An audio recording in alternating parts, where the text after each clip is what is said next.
ગલગોટા ફૂલની ખેતી। અનાજ કે શાકભાજીની ખેતી કરતાં ફૂલની ખેતીએ આજકાલ નવો કાંટો કાઢ્યો છે। આપણા ત્યાં ફૂલની ખેતીમાં ખેડૂતો હોશે હોશે જોતરી રહ્યા છે। ફૂલનો વપરાશ ધાર્મિક ઉપરાંત શુભનામાં વધ્યો છે। એ સાથે વિવિધ પ્રકારના ફૂલના વાવેતર પણ ગુજરાતના વિવિધ વિસ્તારોમાં શરૂ થયા છે। ટૂંકા ગાળામાં તેના વાવેતરથી ખેડૂતો સારા નાણાં કમાઈ શકે છે। આપણે ત્યાં સૌથી સરળ વાવેતર ગલગોટાના એટલે કે હજારી ગલના ફૂલનું થાય છે। ગલગોટાના ફૂલને અંગ્રેજીમાં મેરીગોલ્ડ કહેવામાં આવે છે। ગુજરાતીમાં તે હંજારી ગલ તરીકે પણ ઓળખાય છે। ગલગોટા તરીકે સરળ ખેતી પદ્ધતિ ભિન્ન ભિન્ન જમીન અને આબોહવાને અનુકૂળ થવાની શક્તિ આખા વર્ષ દરમિયાન કરી શકાતી ખેતી। ઓગસ્ટ માસમાં ફેર રોપણી કરી શકાય છે। શ્રાવણ તેમજ નવરાત્રિ અને દિવાળીમાં ગલગોટાની વધુ માંગ હોવાથી આવક સારી મેળવી શકાય છે। આ ઉપરાંત શાકભાજીના પાકોમાં મૂળના કૃમિ તેમજ નુકસાનકારક લીલી ઈયળને આવતી રોકે છે। સામાન્ય રીતે ગલગોટાની ખેતી આપણા દેશમાં મુખ્યત્વે ગુજરાત, મહારાષ્ટ્ર અને મધ્યપ્રદેશમાં કરવામાં આવે છે। ગલગોટાની ખેતીથી ઓછા ખર્ચે બમણી આવક મેળવી શકાય છે। આ ખેતીમાં ક્યારેય ખોટ જતી નથી। ગલગોટાની ખેતી ત્રણેય સિઝનમાં થાય છે, જેમ કે શિયાળો, ઉનાળો અને ચોમાસામાં થઈ શકે છે। ઓગસ્ટ માસમાં ગલગોટાની ફેર રોપણી કરી શકાય છે। હાલ ભારત અને ગુજરાતમાં ફૂલની ખેતી એક ઉદ્યોગ તરીકે વિકસી રહ્યો છે। ગુજરાતમાં વેપારી ધોરણે ગલગોટા, ગુલાબ વગેરે ફૂલની ખેતી કરવામાં આવે છે। ઉપરોક્ત પાકો પૈકી ગલગોટાની ખેતીમાં ગુજરાતના ખેડૂતો વધારે રસ લઈ રહ્યા છે। ફૂલની ખેતીમાં ગલગોટાની ખેતીએ આગવું સ્થાન મેળવ્યું છે, કારણ કે આ ફૂલની ખેતીને બધા જ પ્રકારની જમીનમાં તેમજ આબોહવામાં માફક આવે છે। ગલગોટાના ફૂલ છૂટા અથવા ગાર્લેન્ડ બનીને વેચવામાં આવે છે। ગલગોટાની અગત્યની જાતો આપણા દેશમાં મુખ્યત્વે બે પ્રકારના ગલગોટાના ફૂલોનો ઉછેર કરવામાં આવે છે। આ બંને પ્રકારના ગલગોટાના છોડ વાનસ્પતિક વિકાસ અને તેના ફૂલના રંગ, આકાર અને કદની દૃષ્ટિએ ખૂબ જ વિવિધતા ધરાવે છે। આફ્રિકન ગલગોટા આ પ્રકારના ગલગોટાના છોડ 60થી 90 સેમી જેટલા ઊંચા વધે છે। તેના ફૂલ મોટા કદના અને પીળા નારંગી કે લેમન રંગના હોય છે। વળી તે ફૂલ સારી ટકાઉ શક્તિ ધરાવે છે। ફ્રેન્ચ ગલગોટા આ પ્રકારના ગલગોટાના છોડ 25થી 30 સેમી જેટલા ઊંચા વધે છે। તેના ફૂલ કદમાં નાના પરંતુ છોડ ખૂબ જ મોટી સંખ્યામાં ફૂલ ધરાવે છે। આ ફૂલ પીળા, નારંગી, લાલ, કથ્થાઈ રંગના મિશ્રણના હોય છે। તેના ફૂલ સારી ટકાઉ શક્તિ ધરાવે છે। ગલગોટાનું વાવેતર બીજ માહિતી ધેરું ઉછેર કરીને ફેર રોપણીથી કરવામાં આવે છે। આ ઉપરાંત ચોમાસામાં જૂના છોડના કુમળા ટકડા વાવીને પણ છોડ તૈયાર કરી શકાય છે। ધેરું ઉછેર 1 હેક્ટરમાં ગલગોટાના વાવેતર માટે 1 કિલોગ્રામ બીજની જરૂર રહે છે। ગલગોટાના બીજની ઊંઘવાની શક્તિ એકાદ વર્ષમાં નાશ પામતી હોવાથી દર વર્ષે નવા બીજનો ઉપયોગ કરવો। ગલગોટાનું વાવેતર વર્ષથી 3 ઋતુમાં કરી શકાય છે, પરંતુ ફૂલ મેળવવાના સમયને ધ્યાનમાં રાખી ધેરું ઉછેર કરવો।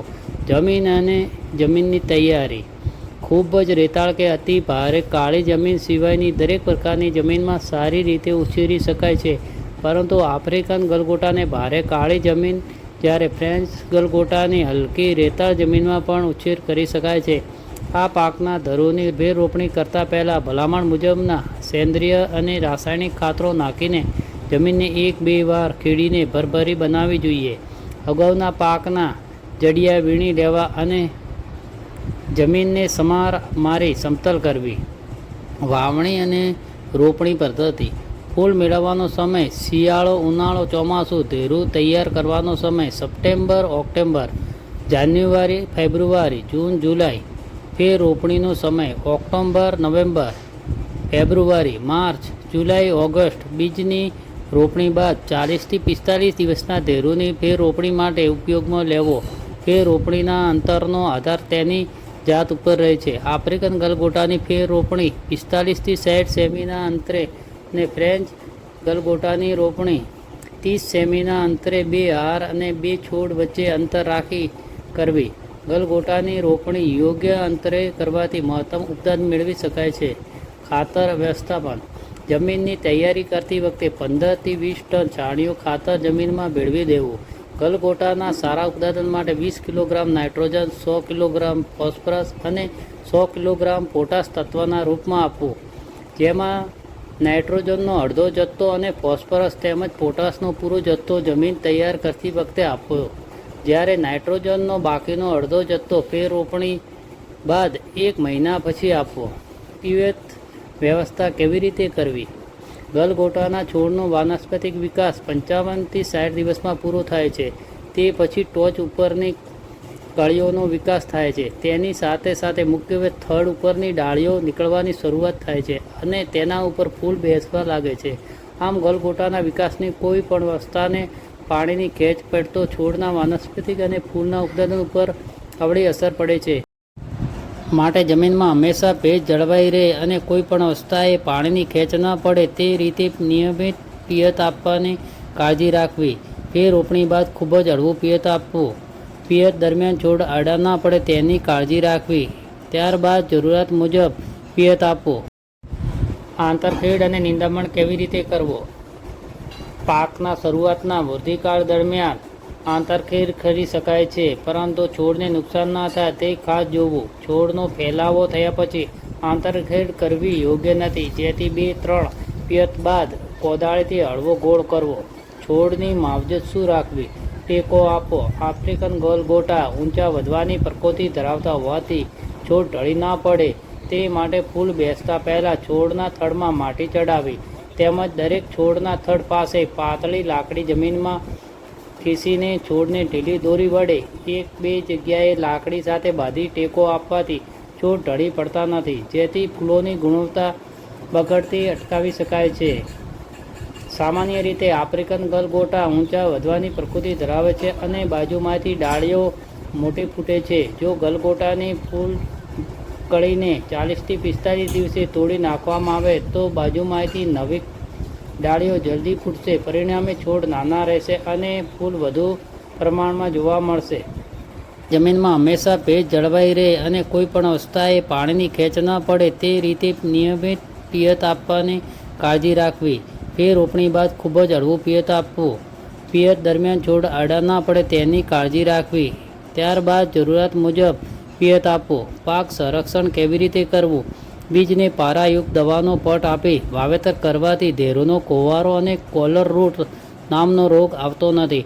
આ ઉપરાંત કોપર ઓક્સીક્લોરાઇડ મોલાથી ઓન મોનોકોટોફોસ દવાનો છંટકાવ જરૂર મુજબ કરવો. ફૂલ ઉતારવાનો શ્રેષ્ઠ સમય કયો? ફૂલ વહેલી સવારે અને સાંજના સમયે ઉતારવા. સંપૂર્ણ રીતે ખીલેલા હોય તેવા ફૂલને હાથથી ચૂંટીને વીણી કરવી. ફૂલ ઉતારવાના આગલા દિવસે પિયત આપવું, જેથી ફૂલ લાંબા સમય સુધી સાચવી શકાય. નિયમિત ફૂલ ઉતારવાથી ઉત્પાદન વધારે મળે છે. ગલગોટાના ફૂલ મોટા ભાગે હાર માળા બનાવવાના કામમાં લેવામાં આવે છે. આથી ફૂલને દાઢી વગર જ ઉતારવા.